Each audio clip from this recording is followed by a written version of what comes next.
கோத்தகிரி அருகே காட்டு யானை தாக்கி பழங்குடியின பெண் பரிதாபமாக உயிரிழந்தார். நீலகிரி மாவட்டம் கோத்தகிரி மேட்டுப்பாளையம் செல்லும் மலைப்பாதையில் மாமரம் வெள்ளரிக்கம்பை பழங்குடியினர் கிராமத்தில் இன்று மாலை 60 வயதுள்ள ஜானகி பழங்குடியின பெண் வீட்டிலிருந்து தோட்டத்திற்கு சென்றுள்ளார். அப்போது வனப்பகுதியில் மறைந்திருந்த ஒற்றை காட்டு யானை திடீரென ஜானகியை துரத்தி தாக்கியது. இதில் சம்பவ இடத்திலேயே அவர் பரிதாபமாக உயிரிழந்தார். கிராம மக்கள் ஜானகியை மீட்டு கோத்தகிரி அரசு மருத்துவமனைக்கு கொண்டு சென்றனர். அங்கு பரிசோதித்த மருத்துவர்கள் ஜானகி இறந்துவிட்டதாக தெரிவித்தனர். இதனால் வெள்ளரிக்கம்பை கிராமம் சோகத்தில் மூழ்கியது.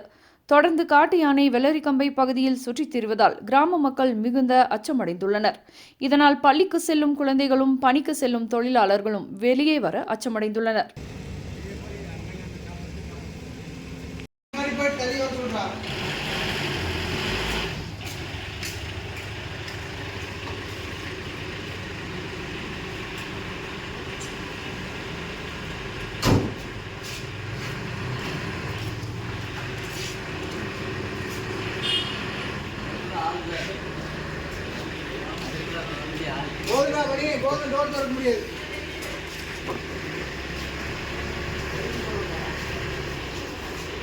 டோர் திறக்க முடியாது.